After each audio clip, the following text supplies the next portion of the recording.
আসসালামু আলাইকুম সুপ্রিয় শিক্ষার্থী বন্ধুগণ, আজকে আমরা তৃতীয় অধ্যায় দুতরফা দাখিলা পদ্ধতির অনুশীলনের যে সৃজনশীল প্রশ্নগুলো রয়েছে সেখান থেকে 6 নম্বর সৃজনশীল প্রশ্নের সমাধান দিব।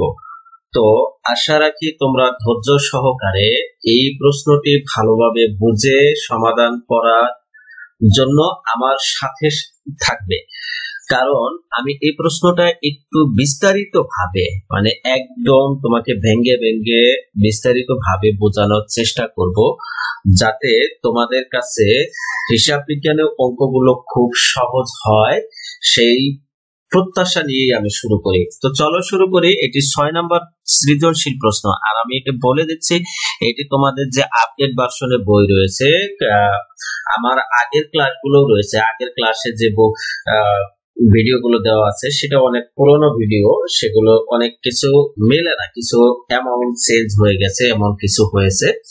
বাট এখন যেটা করাচ্ছি এটি 2025 সংস্করণের বই থেকে নেওয়া, অর্থাৎ এটি একদম নতুন ভার্সনের বই, যেটা তোমাদের জন্য এখন তোমাদের জন্য যেটা দরকার। তো দেখো কি বলা আছে, জনাব রোকেয়া পানামা সন্সের মালিক। আচ্ছা, তাইলে প্রতিষ্ঠানের নাম হলো পানামা সন্স, আর প্রতিষ্ঠানের মালিককে জনাব রোকেয়া। এখন তোমাকে যদি আমি প্রশ্ন করি যে আসলে তুমি কে, তুমি তো অঙ্ক করার সময় তুমি নিজেকে একটা অবস্থানে ফিল করো, তাই না? তুমি কোন অবস্থানকে ফিল করবা? তুমি নিজেকে কি মালিক মনে করবা, নাকি এই যে পানামা সন্স, এখানে প্রতিষ্ঠানের নাম পানামা সন্স, এই পানামা সন্স মনে করবা? তুমি কি করবা বলো? তুমি অবশ্যই পানামা সন্স মনে করবা, অর্থাৎ তুমি সবসময় প্রতিষ্ঠান মনে করবা, তুমি কখনো মালিক মনে করবা না। তাইলে তোমার অঙ্কটা ঠিকঠাক হবে। মালিক সম্পূর্ণই আলাদা ব্যক্তি, তুমি নিজেকে মালিক মনে করতে যাবে না, ঠিক আছে? তুমি সবসময় প্রতিষ্ঠান মনে করবা। তাহলে এখানে তুমি হলো পানামা সন্স, আর বেগম রোকেয়া আর একজন ব্যক্তি তোমার বান্ধবী। যাও, তোমাকে বান্ধবী বানিয়ে দিলাম, ওকে? নাহলে কেউ নানি বানিয়ে নিতে পারো, সমস্যা নেই। দেখো 2017 সালের জানুয়ারি মাসে নিম্নোক্ত ঘটনাগুলো সংঘটিত হয়েছে। তো কি কি ঘটনা সংঘটিত হয়েছে দেখো। তো ঘটনা এখানে কি বলছে, ঘটনা, তার মানে এখানে যে গুলা দেওয়া আছে সবগুলাই যে লেনদেন এমন নয়, কিছু ঘটনাও রয়েছে। আমরা জানি প্রত্যেক ঘটনায় লেনদেন নয়, বাট প্রত্যেক লেনদেনই ঘটনা, অর্থাৎ প্রত্যেক লেনদেনই ঘটনা, কিন্তু প্রত্যেক ঘটনা লেনদেন নয়। তার মানে কি, ঘটনা ঘটলেই যে লেনদেন হবে তা নয়, ঘটনা ঘটবে এবং সেটার সাথে অর্থনৈতিক অবস্থার পরিবর্তন হবে, তখন সেটি হবে লেনদেন, তাছাড়া হবে না। যেমন নানি মারা গেল, এটা লেনদেন নয়, ঠিক আছে? একজন ম্যানেজার নিয়োগ দেওয়া হলো, এটা লেনদেন নয়। আবার ভিক্ষুককে ভিক্ষা দিলা, এটা স্বার্থ ত্যাগ করে দিয়ে দিছো, এটা মালিকের স্বার্থ ত্যাগ করে, প্রতিষ্ঠানের স্বার্থ ত্যাগ করে না, তো এটাও লেনদেন নয় আবার। হ্যাঁ, তো দেখো 1 জানুয়ারি বলা হয়েছে কি, 5,50,000 টাকার পণ্য নগদে বিক্রয় করা হলো। তাইলে নগদে বিক্রয় করেছো, কি করেছো? নগদে বিক্রয় করেছো। এখানে একটা অপশন হলো বিক্রয়, আর সেটি কিভাবে? নগদে। কত টাকা? 5,50,000 টাকা। তার মানে এখানে দুইটা পক্ষ, একটা হলো বিক্রয় আর একটা হলো নগদ, তাই না? পণ্য ক্রয় বা বিক্রয়ের সময় যদি কোনো ব্যক্তি বা প্রতিষ্ঠানের নাম উল্লেখ থাকে এবং সেটা যদি নগদে বা চেকে ক্রয় করা হয়েছে বা বিক্রয় করা হয়েছে এমন কিছু না বলা থাকে, তাহলে বাকি তো হবে। এই একটা বিষয় কিন্তু সূত্র রয়েছে, এটা তোমরা লিখে নিও। বাট এখানে নগদের কথাই বলেছে এবং কোনো প্রতিষ্ঠানের নাম বলেনি, এটা সরাসরি নগদই হবে। তাই 5,50,000 টাকা, এখানে নগদ বৃদ্ধি পেয়েছে। বিক্রয় করলে কি টাকা পাওয়া যায় না? টাকা পাওয়া যায়, তার মানে কি এখানে টাকা পাইছো, নগদ বৃদ্ধি পাইছে। আর বিক্রয় করার কারণে তোমার আয় হয়ে গেছে। আয় হলে কি হয়? মালিকানা সত্ত্ব বৃদ্ধি পায়, তাহলে মালিকানা সত্ত্বের সাথে যোগ হবে, আর নগদ হলো সম্পদ, সম্পদের করে যোগ হবে। এরপর জানুয়ারি 10 তারিখে দেখো, একজন ক্রেতার নিকট থেকে 1,20,000 টাকার পণ্যের ফরমাইশ পাওয়া গেল। ফরমাইশ মানে অর্ডার পাওয়া গেল। তাহলে অর্ডার যখন তুমি পাও তখন কিন্তু সেটাকে লেনদেন হিসেবে গণ্য করা হয় না। লেনদেন হিসেবে কখন গণ্য করা হয়? যখন তুমি পণ্যটাকে বিক্রয় করো বা তখন লেনদেন হবে। যখন তুমি অর্ডার পাইছো সেটা লেনদেন হবে। অন্য অর্ডার মানে তোমাকে অর্ডার দিয়ে দিয়েছে, তখন এখনো টাকা পয়সা পরিশোধ করেনি বা তোমার কাছ থেকে নেয়নি, অর্ডার যে কোনো মুহূর্তে আবার ক্যান্সেলও করে দিতে পারে। এই জন্য এটাকে এখন পর্যন্ত লেনদেন হিসেবে কাউন্টিং করা হয় না। তার মানে এটি শুধুমাত্র ঘটনা, এটি লেনদেন নয়। এখানে কোনো অর্থনৈতিক সম্পর্ক বলছে আমার 1,20,000 টাকার মাল লাগবে, তুমি রেডি রাখো। তুমি তোমার মতো করে রেডি রাখছো, বাট তোমার কিন্তু ওই মালটা তোমার কাছ থেকে এখনো চলে যায় না বা তার কাছ থেকে টাকাও পাও নাই। তার মানে অর্থনৈতিক কোনো পরিবর্তন ঘটে নাই, এই জন্য এটা লেনদেন নয়। এরপরে 18 জানুয়ারি তারিখে জানুয়ারি 18 তারিখে কি বলা আছে? নগদে 80,000 টাকা পণ্য ক্রয় করা হলো। পণ্য ক্রয় করলে টাকা আসে না চলে যায় বলো তো? টাকা চলে যায়।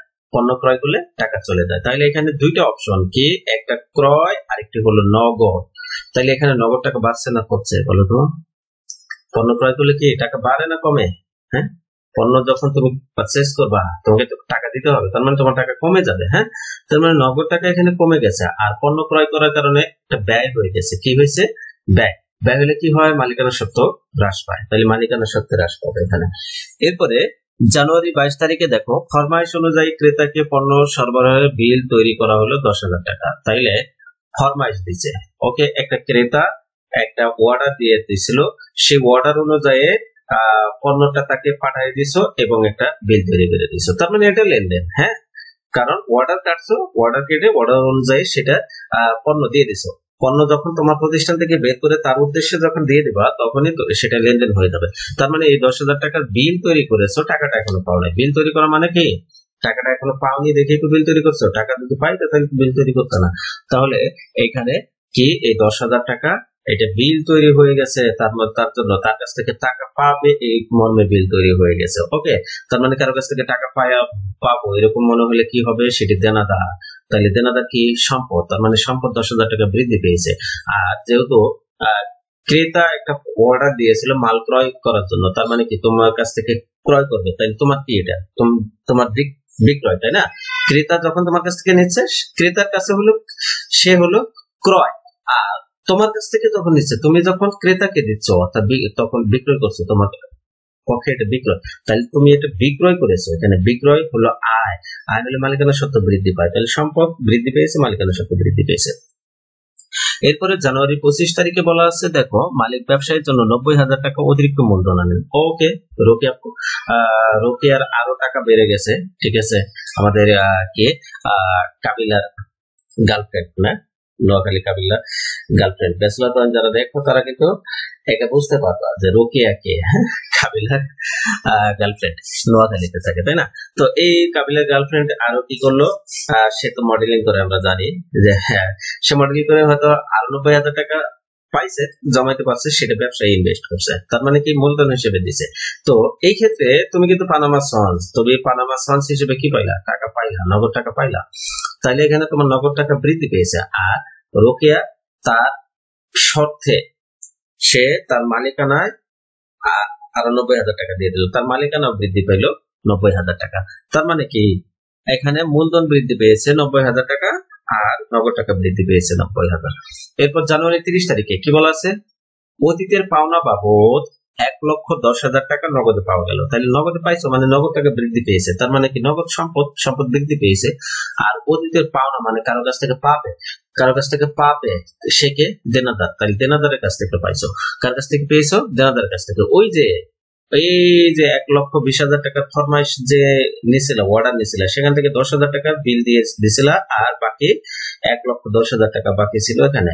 ঠিক আছে, সেই 1,10,000 টাকা সেটা পাওয়া গেছে। ওকে, তাহলে এই হলো প্রশ্নের যে ঘটনাগুলো দেওয়া ছিল সেই ঘটনার ব্যাখ্যা। আশা রাখি ঘটনা ব্যাখ্যাগুলো তোমরা বুঝতে পেরেছো।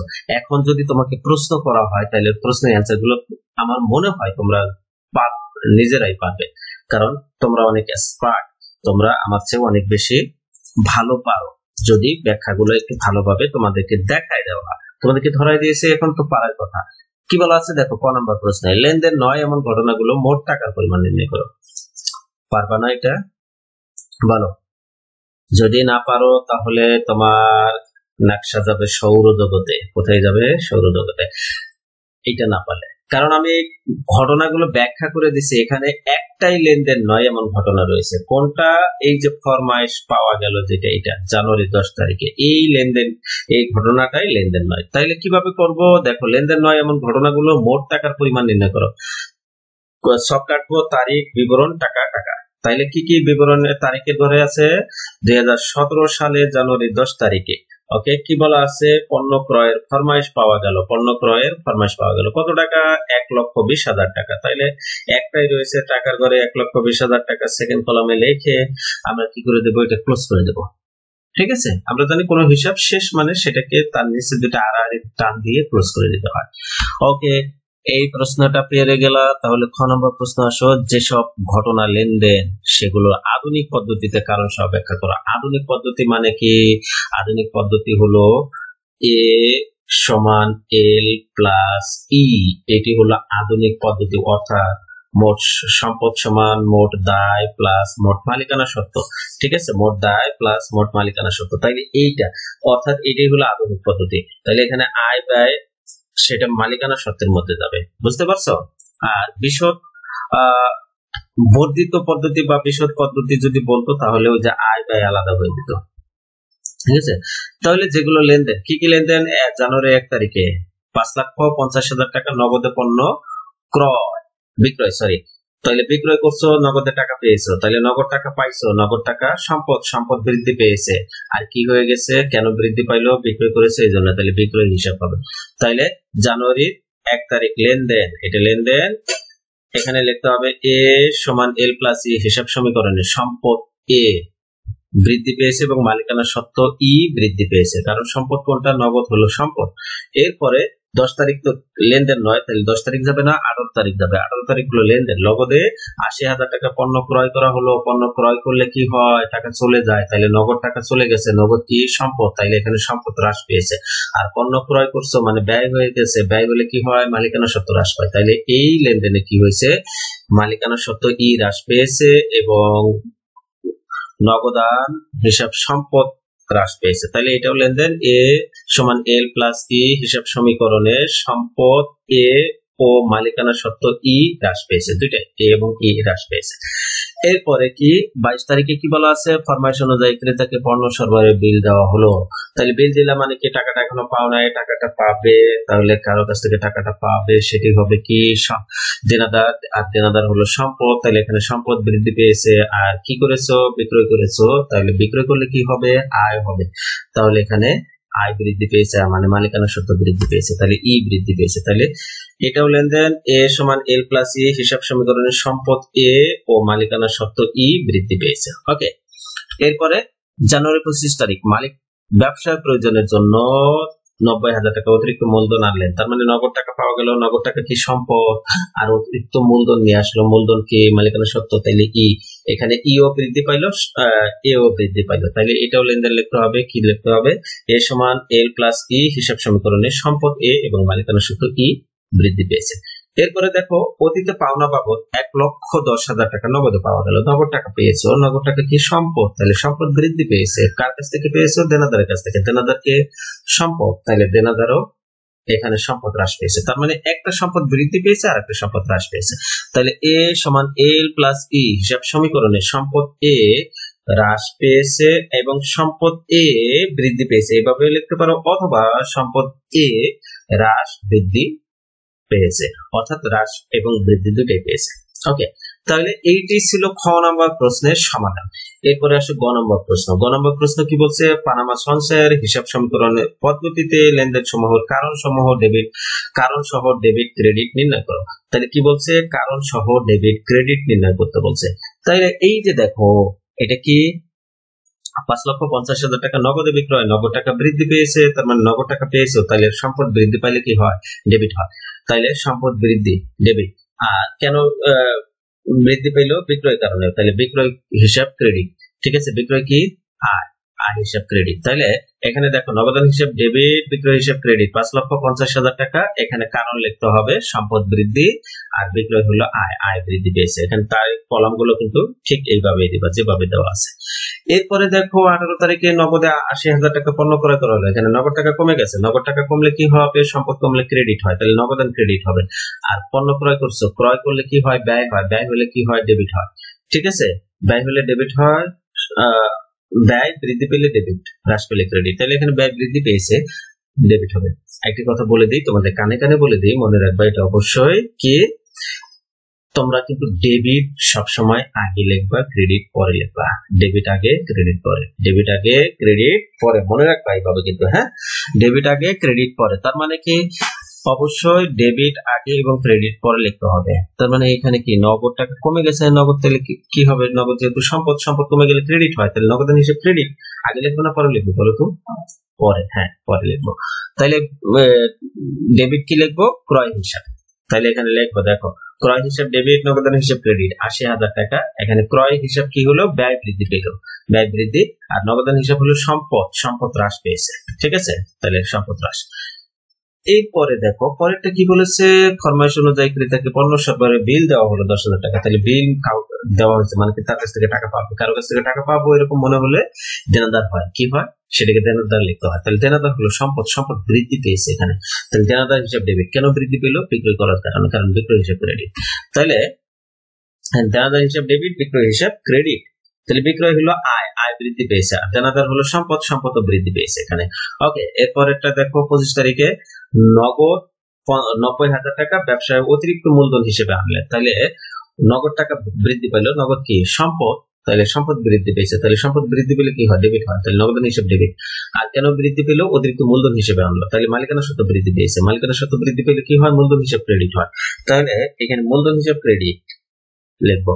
তাহলে নগদান হিসেব ডেবিট, মূলধন হিসেব ক্রেডিট। ঠিক আছে, নগদান সম্পদ বৃদ্ধি পেয়েছে, আর মূলধন মালিকানা সত্ত্ব বৃদ্ধি পেয়েছে। এরপরে দেখো পরেরটা কি বলা আছে? পড়তে পাওনা বাবদ 1,10,000 টাকা নগদে পাওয়া গেল। তাহলে নগদ টাকা পাইছো, এখানে নগদ হলো সম্পদ। আর কার কাছ থেকে পাইছো? দেনাদারের কাছ থেকে। কারণ তাহলে দেনাদারের সম্পদ। তাহলে একটা সম্পদ বৃদ্ধি পেয়েছে আর একটা সম্পদ হ্রাস পেয়েছে। সম্পদ বৃদ্ধি পেলে ডেবিট হয়, কি বৃদ্ধি পেয়েছে? নগদান হিসাব। তাহলে নগদান হিসাব ডেবিট। আর হ্রাস পেয়েছে কি সম্পদ? দেনাদার, তাহলে দেনাদার হিসাব ক্রেডিট। তাহলে এখানে লিখবো নগদান হিসাব ডেবিট, দেনাদার হিসাব ক্রেডিট। নগদান হিসাব ডেবিট, এটা সম্পদ বৃদ্ধি, দেনাদার হিসাব ক্রেডিট, এটা সম্পদ হ্রাস। আশা রাখি বুঝতে পেরেছি। এই প্রশ্নটির সমাধান খুবই সহজ ছিল, আর আমি খুব সুন্দরভাবে বোঝাই দেওয়ার চেষ্টা করেছি, তোমাদের সাথে একটু ফানও করেছি। ঠিক আছে, তোমরা ডোন্ট মাইন্ড। এটা পড়াশোনার মধ্যে একটু ফানও করা উচিত, না হলে পড়াশোনায় একটু পারফরমেন্স আসে না বা মনোযোগটা একটু কম আসে। ঠিক আছে, এটা ডোন্ট মাইন্ড। সবাই ভালোভাবে পড়াশোনা করো, সবার সামনে পরীক্ষা ভালো হোক সে প্রত্যাশা রেখে বিদায় নিচ্ছি আজকে। দেখা হবে পরবর্তী কোনো একটা ক্লাসে ইনশাআল্লাহ। সবাই ভালো থাকো, সুস্থ থাকো, আল্লাহ হাফেজ।